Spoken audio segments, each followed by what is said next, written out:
آپ کو معلوم ہے کہ ماہ ربیع الاول کا آغاز ہو چکا ہے، دوسری تاریخ ختم ہوئی اور آج ہم تیسری شب میں اس وقت یہاں بیٹھے ہیں۔ یہ ماہ مبارک حضور صلی اللہ علیہ وسلم کی سیرت مطہرہ سے ایک بڑا گہرا تعلق رکھتا ہے۔ حضور کی ولادت باسعادت بھی اسی ماہ مبارک میں ہوئی، اگرچہ تاریخ کے بارے میں اختلاف ہے۔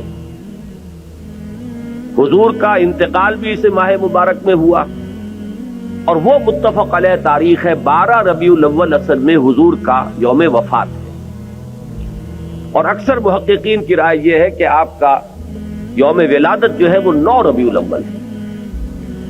یہی وجہ ہے کہ مجھے یاد ہے کہ ہمارے بچپن میں اس دن کو جو لوگ کچھ تھوڑا بہت مناتے بھی تھے تو 12 وفات کے نام سے در حقیقت یہ نام یاد کیا جاتا تھا۔ حضور صلی اللہ علیہ وسلم کی وفات کا دن ہے، کچھ کھانا پکا کر کچھ غریبوں کو مساکین کو کھلانا، یہ در حقیقت چیز تھی کہ جو اب ہوتے ہوتے اس نے بہت ہی ایک دوسری صورت اختیار کر لی ہے۔ اب یہ ایک جشن بن گیا ہے اور ایک عید کا سا سما، بلکہ واقعہ یہ ہے کہ جو اصل 2 عیدیں ہیں وہ کہیں پیچھے چلی گئی ہیں، اور یہ جو 2 عیدیں ہم نے ایجاد کی ہیں، ایک عید میلاد النبی اور ایک عید استقلال، اگر ہم جائزہ لیں تو شاید یہ 2 جو ہے یہ زیادہ فور گراؤنڈ میں آ چکی ہیں۔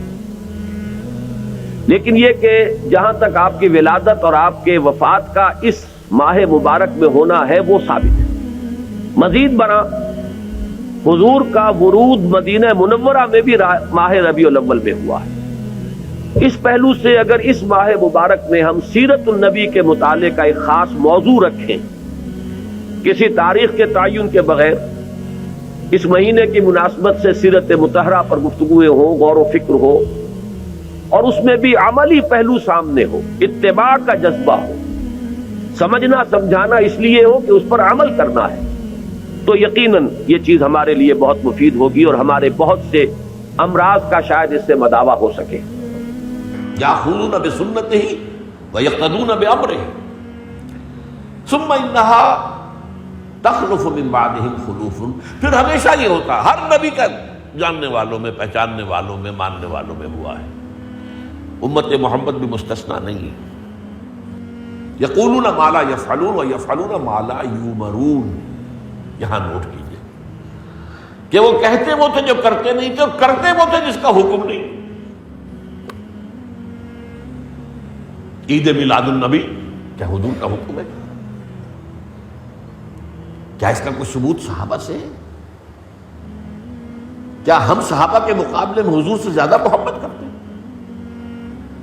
لیکن تھا کہ معاملہ ما لا یؤمرون، جس چیز کا حکم ہوا نہیں اس پر عمل ہو رہا۔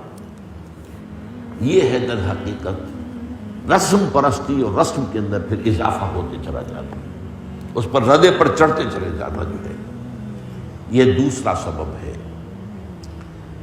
اور اس کا ایک نتیجہ جو نکلتا ہے وہ اسی پر بات ختم کروں گا، اگرچہ ایک اور حدیث جو ہے اس موضوع پر بہت اہم ہے۔